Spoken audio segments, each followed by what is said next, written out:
ചെറിയ ഗ്രാമത്തിൽ അക്ഷമയ്ക്ക് പേരുകേട്ട ഒരു ആൺകുട്ടി ഉണ്ടായിരുന്നു. അവൻ മറ്റുള്ളവരെ നിരന്തരം തടസ്സപ്പെടുത്തും. ഒരിക്കലും അവരുടെ വാക്കുകൾ പൂർത്തിയാക്കാൻ അനുവദിക്കില്ല. ഈ ശീലം ചുറ്റുമുള്ളവരെ എല്ലാവരെയും അലോസരപ്പെടുത്തി. ഒരു ദിവസം അവൻ്റെ മുത്തച്ഛൻ അവനെ ഒരു പ്രത്യേക ജോലി ഏൽപ്പിച്ചു. ഉരുളൻ കല്ലുകൾ നിറച്ച ഒരു കുപ്പി ആൺകുട്ടിയെ ഏൽപ്പിച്ചിട്ട് അദ്ദേഹം പറഞ്ഞു, ആരെയെങ്കിലും തടസ്സപ്പെടുത്താൻ നിങ്ങൾക്ക് ആഗ്രഹം തോന്നുമ്പോഴെല്ലാം ഈ കുപ്പിയിൽ നിന്ന് ഒരു ഉരുളൻകല്ല് എടുത്ത് നിങ്ങളുടെ പോക്കറ്റിലിടുക. ഓരോ ദിവസവും അവസാനം കല്ലുകൾ എണ്ണുക. ആദ്യ ദിവസം വൈകുന്നേരമായപ്പോഴേക്കും കുട്ടിയുടെ പോക്കറ്റിൽ ഉരുളൻകല്ലുകൾ നിറഞ്ഞിരുന്നു.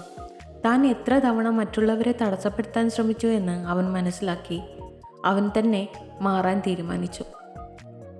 അങ്ങനെ അവൻ ക്ഷമ പരിശീലിക്കാൻ തുടങ്ങി.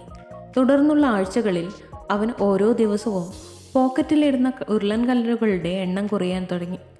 അവൻ കൂടുതൽ ശ്രദ്ധിക്കുകയും കുറച്ച് തടസ്സപ്പെടുത്തുകയും ചെയ്തു. കുറേ മാസങ്ങൾക്ക് ശേഷം അവൻ ആരെയും തടസ്സപ്പെടുത്താത്ത ഒരു ദിവസം വന്നു. ആവശ്യത്തോടെ അവൻ മുത്തച്ഛനോട് പറയാൻ ഓടി. ബുദ്ധിമാനായ വൃദ്ധൻ പുഞ്ചിരിച്ചുകൊണ്ട് മറ്റൊരു ജോലിയും കൊടുത്തു. ഇപ്പോൾ അദ്ദേഹം പറഞ്ഞു, ഓരോ ദിവസവും ആരെയും തടസ്സപ്പെടുത്തരുത്. നിങ്ങളുടെ പോക്കറ്റിൽ നിന്ന് ഒരു പെബിൾ എടുത്ത് തിരികെ കുപ്പിയിലേക്ക് ഇടുക. കുട്ടി മുത്തച്ഛൻ്റെ ഉപദേശം അനുസരിച്ചു. ക്രമേണ കുപ്പി വീണ്ടും നിറയാൻ തുടങ്ങി. ഒടുവിൽ അവസാനത്തെ ഉരുളൻകല്ല് കുപ്പിയിലേക്ക് തിരികെ വെച്ച ദിവസം വന്നെത്തി. ആ കുട്ടി അഭിമാനത്തോടെ മുത്തച്ഛൻ്റെ അടുത്തേക്ക് പോയി.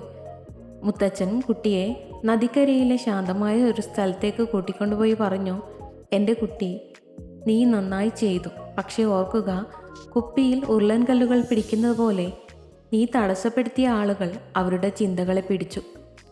നീ തടസ്സപ്പെടുത്തുമ്പോൾ നിങ്ങൾ ഒഴുക്കിനെ തടസ്സപ്പെടുത്തുന്നു. അവരുടെ വാക്കുകളും ചിന്തകളും നിശ്ചലമായ വെള്ളത്തിൽ അലയടിക്കുന്ന ഉരുളൻകല്ലുകൾ പോലെ. നിങ്ങൾ ക്ഷമ പഠിച്ചിട്ടുണ്ടെങ്കിലും അവരുടെ വാക്കുകൾ മിനുസമാർന്ന കല്ലുകൾ പോലെയാണ്, തടസ്സമില്ലാതെ അവശേഷിക്കുന്നത്. If you love to watch this video, you can like, share and subscribe.